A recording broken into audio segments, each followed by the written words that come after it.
آپ نے اتنا اخلاق کا، میں نے تو تمہیں اسی وقت پہچان لیا تھا، تم وہ ہو جس نے میرے بھائی علی اکبر کے سینے میں برچی کا پھل مارا تھا۔ اللہ یعنی آپ امام کی زندگی کے اس پہلو کو تو دیکھیں کہ جو قاتل ہے بھائی کا، جس نے برچی ماری ہے، مگر امام یہ بتا رہے ہیں، اس سے تمام امہ کو یہ میسج مل رہا ہے۔ آج جو مسلمان دنیا میں پریشان حال ہے، فلسطین کی آپ جو حالت دیکھ رہے ہیں، کشمیر میں آپ دیکھ رہے ہیں، پاکستان میں ہر جگہ مسلمان پریشان ہیں، اس کی وجہ کیا ہے؟ ہم نے ائمہ کی سیرت کو بھلا دیا ہے، ہم بیان نہیں کرتے امام کی سیرت کو۔ اب امام کی ایک سیرت یہ ہے، دوسری طرف آپ آنکھوں سے خون رو رہے ہیں، اور عالم یہ ہے کہ جب آپ راستے سے گزرتے ہیں تو قصاب جو ہے گوشت پہ کپڑا ڈال دیتے ہیں، آپ آ کے ان سے پوچھتے ہیں تم نے اس جانور کو پانی پلایا تھا؟ کہا فرزند رسول ہم مسلمان ہیں، ہم نے تو کہا اس وقت تک تو نہیں ہٹایا تھا، ہٹا جب تک اس نے خود منہ نہ ہٹا لیا، کہا ہاں فرزند رسول۔ پھر رو کے کہتے تھے کہ میرا بابا کربلا میں بھوکا اور پیاسا مارا گیا۔ یعنی عزاداری صرف چار دیواری میں نہیں کر رہے ہیں، اللہ مدینے کے بازار میں عزاداری کر کے دنیا کو بتا رہے ہیں، خون رو رہے ہیں۔ منال کہتے ہیں مولا کب تک روئیں گے، شہادت تو میراث ہے۔ رو کے کہنے لگے منال تم نے انصاف نہیں کیا، شہادت تو میراث ہے، مگر ماں بہنوں کا ننگا سر، کربلا سے کوفہ، کوفہ سے شام۔ اور جب بھی کسی نے پوچھا مولا تکلیف کہاں پہ آئی، آپ نے کہا شام، الشام، الشام۔ مولا کربلا میں بھرا گھر لٹ گیا، بھرا گھر لٹ گیا کربلا میں، بابا کی لاش پہ گھوڑے دوڑائے گئے، ماں بہنوں کی چادریں چھینی گئی۔ کہا بس وہ شام تھا جہاں کوئی ہم پہ صدقے کی کھجوریں پھینک رہا تھا، کوئی گرم پانی پھینک رہا تھا، کوئی کہہ رہا تھا باغیوں کا تماشا دیکھو۔ تو سید سجاد کی پوری زندگی کربلا سے کوفہ اور عصر شام غریباں سے لے کر، اور پھر قید خانے سے رہائی ملنے کے بعد، اور پھر مدینے آنے کے بعد، یعنی مدینے آنے کے بعد بھی یہ سچویشن کریٹ ہوئی کہ امام نے جب عزاداری شروع کی، مجالس کا سلسلہ شروع ہوا، کربلا کی ترویج شروع ہوئی، بادشاہوں کو پھر کھٹکنے لگے آپ۔ یہ ایک شخصیت نہیں، ایک طرف خواتین میں رول ماڈل جو ہیں کربلا کا، شہزادی زینب سلام اللہ ترویج کر رہی تھی بھائی کی، مجالس بپا کر رہی ہیں، دنیا ہل رہی ہے۔ انہیں پتا تھا کہ سید سجاد اور جناب زینب انقلاب لے آئیں گے، حالانکہ انہوں نے سر توڑ کوشش کی، مگر سید سجاد نے یہ پیغام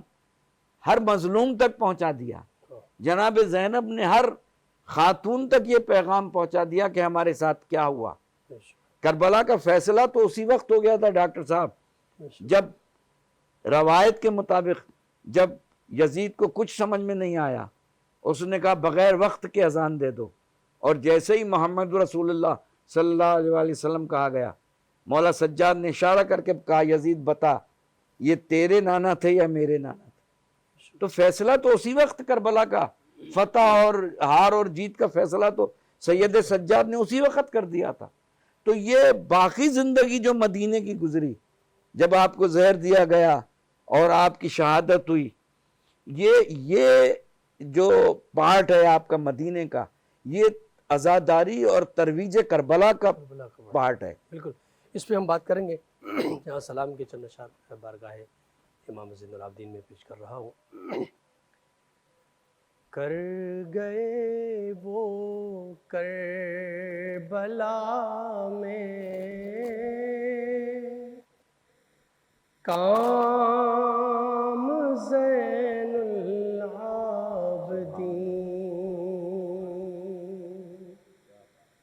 کر گئے وہ کربلا میں کام زین العابدین، ابھی ہے احسان من اسلام زین العابدین،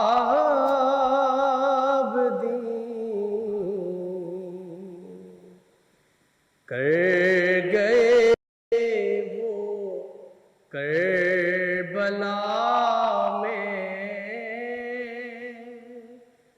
کام زین العابدین، آپ کے سجدوں پہ سجاد سب سجدے نثار، آپ کے سجدوں پہ سجاد سب سجدے نثار، ہے میری تسبیح صبح و شام زین العابدین،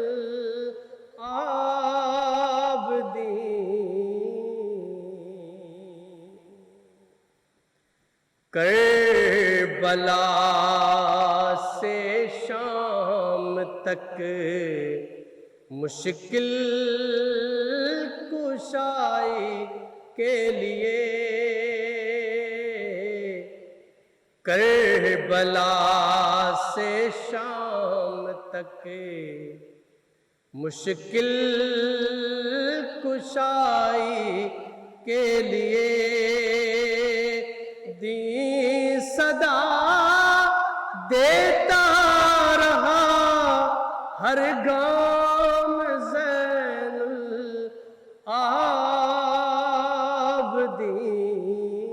العابدین، اور کر رہے تھے کوفی اور شامی جو سرور کے خلاف، کر رہے تھے کوفی اور شامی جو سرور کے خلاف، کر گئے وہ سازش ناکام زین العابدین،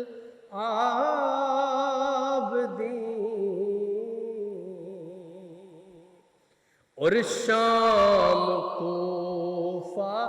آپ نے مسمار کر کے رکھ دیے، آپ ہی کے نام ہے اب شام زین العابدین۔ محترم ناظرین کرام، ایک بار پھر پروگرام ذکر شہادت میں آپ کا خیر مقدم ہے۔ گفتگو جاری ہے امام سید الساجدین امام زین العابدین علیہ السلام کی زندگی، ان کی سیرت اور خاص کر واقعی کربلا کے بعد آپ نے کس طرح دین اسلام کی ترویج و تبلیغ فرمائی۔ علماء کرام تشریف فرما ہے۔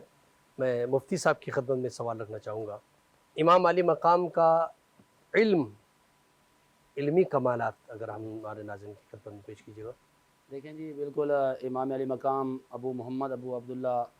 ابو الحسین امام زین العابدین، امام العاشقین بھی میں کہوں گا، امام الصابرین، یہ ہماری محبت کے رشتے ہیں کیونکہ ان کی محبت فرض ہے۔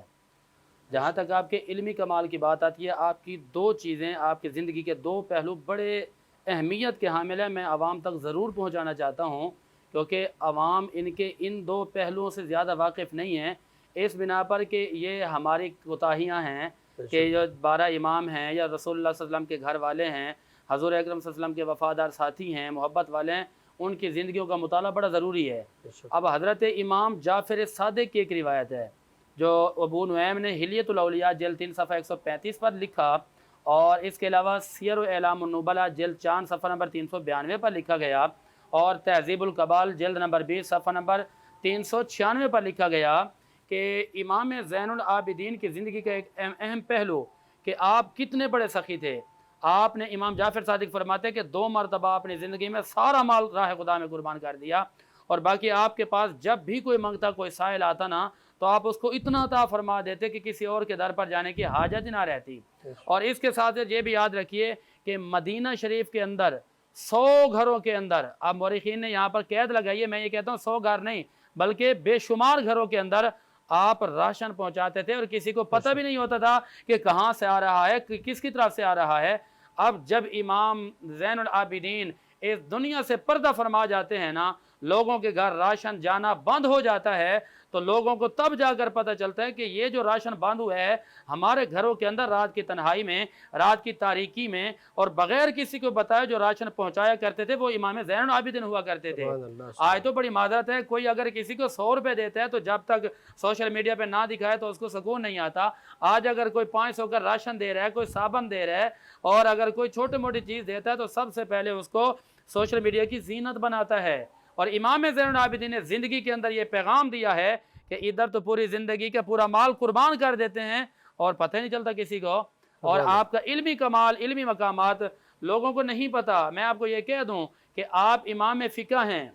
آپ بہت بڑے محدث گزرے ہیں، بہت بڑے عالم گزرے ہیں، بہت بڑے علم فقہ کے ماہر گزرے ہیں، اور آپ نے علم حدیث کی جو خدمات کی ہیں، آپ اگر ہماری جو اہل سنت کی کتابیں سیاستہ ان کو پڑھیں، ان کے اندر باقاعدہ امام زین العابدین کی روایات کو لیا گیا ہے۔ اور یہ الگ بات ہے کہ لوگوں کو نہیں پتا، وہ کہتے ہیں کہ زین العابدین کا نام تو نہیں ہے، وہاں پر آپ کا جو نام ہے علی بن حسین، یعنی اس طرح سے روایت موجود ہیں۔ اور کتاب کا نام ہے تہذیب الکمال، اس کی جلد 20 صفحہ نمبر 383، سیر و اعلام النبلاء جلد 4 صفحہ نمبر 387، اور تہذیب التہذیب جلد نمبر 7 صفحہ نمبر 304، الثقات جلد نمبر 5 صفحہ نمبر 159۔ تاریخ ابن عساکر کے اندر لکھا گیا ہے کہ آپ حضرت علی رضی اللہ تعالیٰ عنہ سے مرسلاً روایات پیش کرتے تھے، اور آپ سے جو شاگرد اور جو لوگ آپ سے روایت لیتے تھے ان میں حضرت عبداللہ بن علی، حضرت زید بن اسلم، ابو جعفر محمد اور زید بن علی کے نام ملتے ہیں کہ آپ نے ان سے روایت کو لیا ہے، اور باقاعدہ کتابوں کے اندر موجود ہیں۔ مرسلان روایت آپ کرتے تھے، اور آپ کی روایت کردہ احادیث سیاستہ اور دیگر کتابوں کے اندر موجود ہیں، اور پڑھ لیجئے۔ اور آپ نے خدمات دینیہ اور خدمات احادیث اس طرح کی ہیں کہ آپ نے یہ پیغامات نبی دنیا کے اس مقامات تک پہنچائے جہاں تک پہنچانا مشکل اور ناممکن تھا۔ امام زین العابدین نے خدمات دین بڑے عالی شان انداز میں کی ہیں۔ آپ میدان کربلا میں رہتے ہوئے بھی خدمات دین کرتے ہیں، اور آپ مدینہ میں آ کر بھی دین کی خدمت کرتے ہیں، آپ یزیدیوں کے سامنے کھڑے ہو کر بھی دین کی خدمت کرتے ہیں۔ اب ہم یہ کہتے ہیں کہ یہ وہ گھرانہ ہے کہ تیری نسل پاک میں ہے بچہ بچہ نور کا، تو ہے عین نور تیرا سب گھرانہ نور کا، کیا صرف مسلمان کے پیارے ہیں حسین؟ کیا صرف مسلمان کے پیارے ہیں حسین؟ چرخ نو بشر کے تارے ہیں حسین۔ ارے انسان کو بیدار تو ہو لینے دو، ہر قوم پکارے گی ہمارے ہیں حسین۔ سبحان اللہ، سبحان اللہ۔ قبلہ آپ کی خدمت میں سوال رکھنا چاہوں گا۔ امام زین العابدین علیہ السلام کی ترویج و تبلیغ کے جو سلسلے کو آپ نے خود بیان فرمایا کہ آپ نے اللہ اور بندے کے درمیان جو ربط اور جو تعلق اور گفتگو اور اللہ کی بارگاہ میں حاضری کے آداب، جس انداز میں آپ نے صحیفہ سجادیہ میں دعاؤں کی صورت میں بتایا، شاید کائنات میں اور کوئی مثال نہیں ہے جس طرح آپ نے یہ بیان فرمایا۔ اس کے بعد آپ نے فرمایا تھا کہ عزاداری کے حوالے سے کہ آپ نے اس 30 سے 35 سال کے عرصے میں جو بعد کربلا آپ رہے، اس میں آپ نے گریہ بھی بہت کیا۔ بعض تو یہ سمجھتے ہیں کہ شاید گریہ ہی کیا، جبکہ ایسا نہیں ہے، بلکہ آپ نے دین کی ترویج و تبلیغ میں اتنی بڑی کتاب دعاؤں سے، اچھا بلکہ آپ کی ایک اور کتاب ہے جس میں آپ نے حقوق کو بیان کیا ہے۔ اس کے اندر نہ صرف انسانوں کے حقوق ہیں، انسانوں کے، بلکہ جانوروں کے حقوق کو آپ نے بیان فرمایا۔ میرے خیال سے جس طرح ہیومن رائٹس کا جو چارٹر ہے اس وقت اقوام متحدہ کا، اس کو سامنے رکھیں تو وہ اس چارٹر کے سامنے امام زین العابدین نے جو بیان کیا ہے کوئی مقابلہ ہی نہیں کر سکتا دور سے بھی، اور وہ اس میں بھی جو کچھ باتیں ہیں، جو چیزیں ہیں، وہ یہیں سے لی گئی ہیں ساری۔ تو آپ نے حقوق کے بارے میں جو کام کیا، انسانوں کے حقوق، جانوروں کے حقوق، یعنی نباتات کے حقوق، جمادات کے حقوق، تو آپ نے ماشاءاللہ اس حوالے سے بھی کام کیا۔ تو میں چاہتا ہوں کہ صرف عزاداری کے حوالے سے کہ آپ جو گریہ فرماتے تھے، لوگوں نے سوال کیا آپ کتنا گریہ کیوں کرتے ہیں، اتنا کیوں روتے ہیں؟ 35 ایئرس گریہ کرنا، رونا کوئی معمولی بات نہیں ہے، جبکہ ہمارے پاس مثال ہے حضرت یعقوب علیہ السلام کی کہ آپ نے کس قدر گریہ کیا کہ وَابْزَتْ عَيْنَاهُ وَابْيَضَّتْ عَيْنَاهُ مِنَ الْحُزْنِ۔ تو وہ ایک مثال ہے، ہمارے ساتھ قرآنی مثال ہے، لیکن امام زین العابدین علیہ السلام میں اس گریہ کے اندر بھی پیغام ہوتا تھا، وہ اگر ہم ناظرین کی خدمت میں پیش کریں۔ العابدین نے جو گریہ کیا اس کے کئی پہلو تھے۔ امام نے گریہ کر کے ایک طرف تو انقلاب برپا کیا واقعہ کربلا کے، دوسری طرف امام نے اپنی اس پورے واقعہ کربلا کو حیات نو بخشی، اور 33 سال یا 34 سال مولا خون روتے رہے، اور ہر دفعہ جب بھی سامنے پانی لایا جاتا تھا تو اس کو دیکھ کے کہتے تھے، مولا گریہ کرتے تھے کہ میرا بابا پیاسا رہا۔ اور یہاں جہاں آپ نے انسانی چارٹر کی بات کی، کہ جب یہ ساری چیزیں مدینے میں ہوئیں، جب دنیا نے دیکھا کہ مولا ایک طرف تو ترویج دین کر رہے ہیں، ایک طرف مولا امام محمد باقر کہتے ہیں کہ جب میں نے بابا کو غسل کے لیے لٹایا تو میرے بابا کے جو ہے ایک تو زنجیروں کے نشان تھے، اللہ، اور ایک مولا کے خود روایت ہے، شیخ مفید علیہ رحمٰن نے لکھی کہ میرے بابا کے جو کاندھے تھے اس پہ جو ہے کالے نشان تھے، اس لیے کہ میرے بابا رات کو غریبوں اور مسکینوں میں کھانا لے کے بے جاتے تھے۔ شک، تو ایک طرف تو انسانی حقوق کی پاسداری کر رہے ہیں، دوسری طرف عزاداری کر رہے ہیں، رو کے گریہ کر کے دنیا کو بتا رہے ہیں کہ رونا میری سنت ہے، میں کربلا کو زندہ کر رہا ہوں۔ اب جب حکمرانوں نے یہ دیکھا کہ سید سجاد مردوں میں انقلاب برپا کر رہے ہیں، شہزادیاں عورتوں میں انقلاب واقع کربلا بیان کر رہی ہیں، راوی کہتا ہے کہ جب بھی واقع کربلا کے بعد میں گزرتا تھا محلہ بنی ہاشم سے تو مجھے رونے کی آواز آتی تھی، میں پوچھتا تھا کون ہے، کبھی کوئی کہتا تھا شہزادہ علی اکبر کی والدہ گریہ فرما رہی ہیں، کوئی کہتا تھا حضرت عباس کی والدہ گریہ فرما رہی ہیں۔ تو یہ ایک انقلاب کی صورت بن چکا تھا۔ ایسے میں جب بادشاہوں نے دیکھا کہ اب پانسا پلٹنے والا ہے تو پھر امام کو اس وقت کے حاکم نے زہر دیا اور امام کی شہادت ہوئی۔ امام محمد باقر علیہ السلام نے آپ کو غسل دیا، آپ کو کفن پہنایا، اور میں کہوں گا مولا بہت زخمی تھے، یقیناً طوق کا بوجھ، زنجیروں کا بوجھ، اور اس سے زیادہ مولا کا دل کیا زخمی ہوگا کہ ماؤں بہنوں کے ساتھ اور اپنی 4 سالہ بہن کو شام کے قید خانے میں دفن کر کے آئے تھے۔ مگر یہاں میں اپنے استاد العلماء مولانا سید حسن عباس علی اللہ مقامہ فرماتے تھے کہ جب امام مولا امام محمد باقر علیہ السلام فرماتے ہیں کہ جب میں اپنے بابا کو لے کے چلا جنت البقیع میں دفنانے، تو جب میں دفنا رہا تھا تو کسی مستور کے رونے کی آواز آ رہی تھی، تو مجھ سے کسی نے پوچھا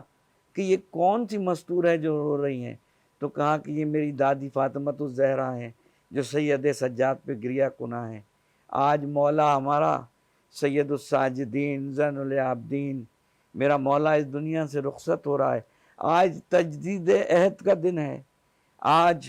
ہمیں مولا سے یہ عہد کرنا ہے کہ مولا آپ جس طریقے سے عبادت کرتے تھے، جس طریقے سے آپ کا اللہ سے ربط تھا، جس طریقے سے آپ نے صحیفہ کاملہ کی دعاؤں میں ہمیں طریقہ آداب دعا سکھایا ہے، ہمیں جس طریقے سے گریہ سکھایا ہے، وہ گریہ جس سے انقلاب برپا ہو، جس سے یزیدیت کے اعمال لرزے۔ مولا آج کے دن ہم یہ عہد کرتے ہیں آپ کی بارگاہ میں کہ آپ کے اس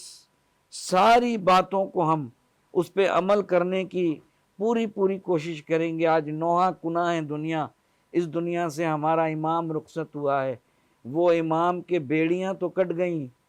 مگر امام کے دل کے وہ خراش، امام کا وہ خون،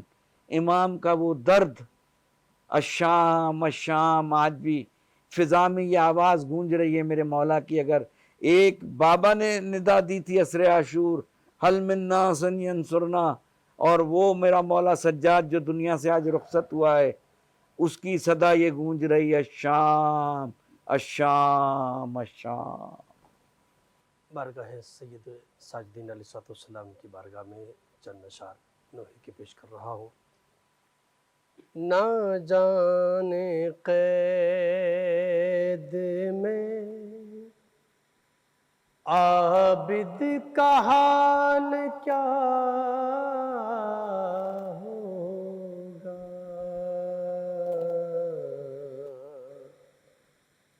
نہ جانے قید میں عابد کا حال کیا ہوگا، اسیر ہو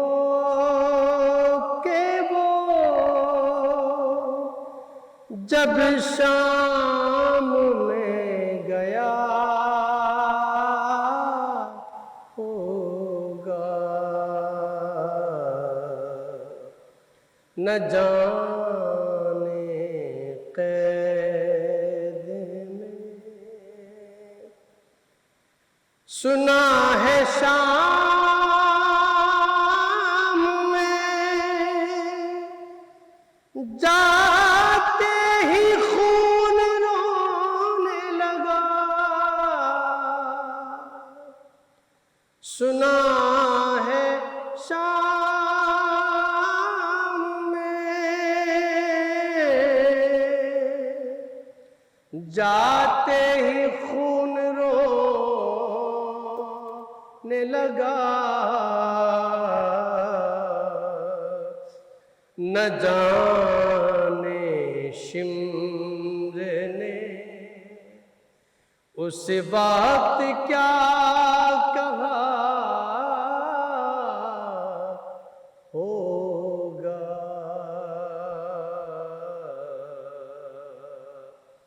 نہ جانے قید میں گلے کے طوق نے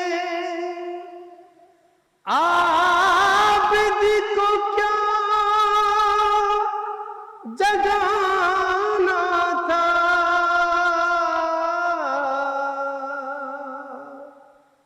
گلے کے طوق نے عابد کو کیا جگانا تھا وہ اپنے کھوئے ہوئے لعل ڈھونڈتا ہوگا نہ جانے قید میں اور لٹ گئی شام میں زینب و کلثوم و رباب جب سکینہ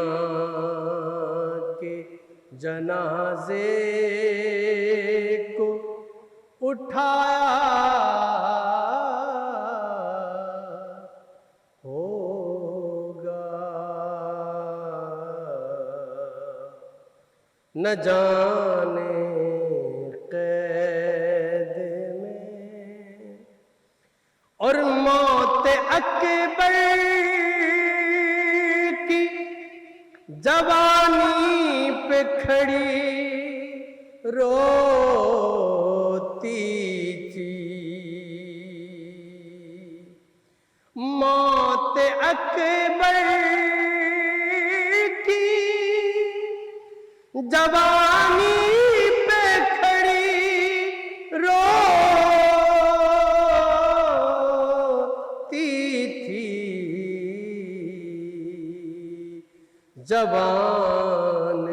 بیٹے کا لاشا نہ جب اٹھا ہوگا نہ جانے قید میں محترم ناظرین کرام، یہاں پر پروگرام کا وقت ختم ہوا چاہتا ہے۔ میں نہایت ممنون مشکور ہوں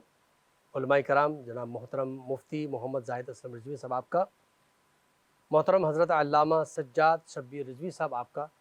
کہ آپ تشریف لائے اور امام سید الساجدین کی زندگی پر گفتگو فرمائیں۔ ناظرین کرام، اپنے میزبان ڈاکٹر سید مظفر حسین رضوی کو اجازت دیجیے۔ اللہ نگہبان۔